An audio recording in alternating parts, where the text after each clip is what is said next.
The stop and frisk law in New York is on trial right now. And in fact, I think it's just New York City. I don't think it's all of New York. Or if it is, I should probably know because I live in New York.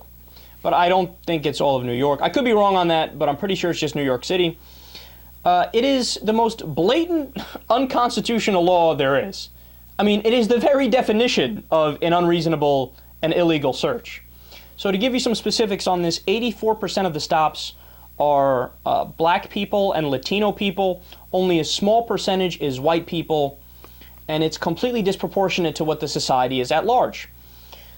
So some new statistics are in about the stop and frisk laws, and they are damning.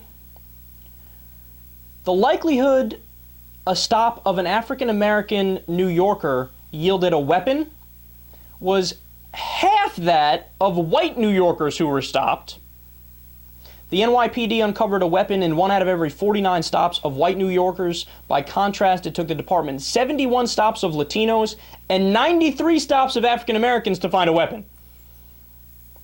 The likelihood a stop of an African American New Yorker yielded contraband was 1/3 less than that of white New Yorkers stopped.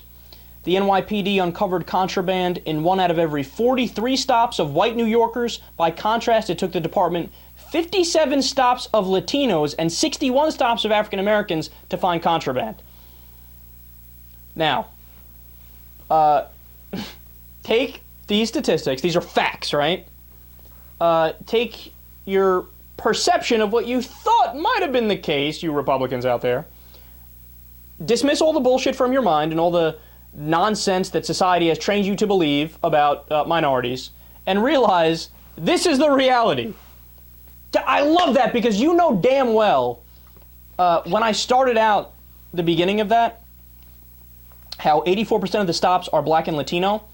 The Republicans and the right-wingers thought, yeah, typical, of course, you're supposed to stop them more. That's the whole point of the law. They're more criminals. I mean, come on, keep it real, right? Well, that is not true. The white people have more drugs. The white people have more weapons. Okay, if this shows you anything at all, it's that perception, right, and biases and stereotypes are not always reality. So with that being said, you should actually craft policy based on rationality and objectivity. Now, if you want to do a search for somebody and there's a reasonable basis for the search, right? Well, by all means, do the goddamn search. But the way that this law is written, they say, oh, there has to be a reasonable suspicion. But the reasonable suspicion could just be you look somewhat suspicious. But if you leave it up to cops to choose who looks suspicious and who doesn't look suspicious, they're going to fall back on cultural things.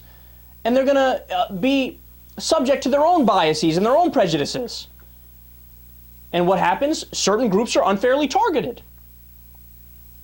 Now, with this being the reality, if we wanted to think like conservatives, we could, if we wanted to be like them, we could just say, you know what, I'm not saying anything, but look, it's white people who are the problem. The statistics show it. The statistics show it's white people who are the problem. Maybe you should start stereotyping white people. Anytime you see a white guy walking down the street, check his ass double. Look, I didn't want to stop you. I didn't want to do my stop and frisk, but you look suspicious. Why? Because you're white and you just shopped at Brooks Brothers. So let me go ahead and check you out here.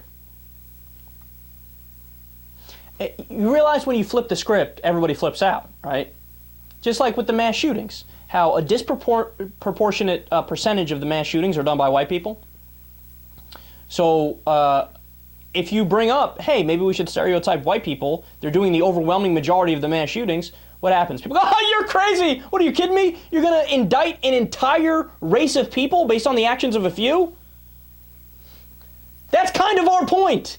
You're going to indict an entire group of minorities based on the actions of a few? Why is it okay when you do it for them, but when you do it for white people, all of a sudden everybody's supposed to be outraged? When it's white people, oh my God, it's a lone wolf. They're obviously distinct, separate, and you got to judge on an individual case-by-case basis. But when it's black people and Latino people, well, obviously you check them, you do the stop and frisk, because they're guilty just by definition. The default position is that you're guilty until proven innocent if you're black or Latino, but if you're white, well, you got to pass, even though more often than not, you're the ones with the drugs and the weapons.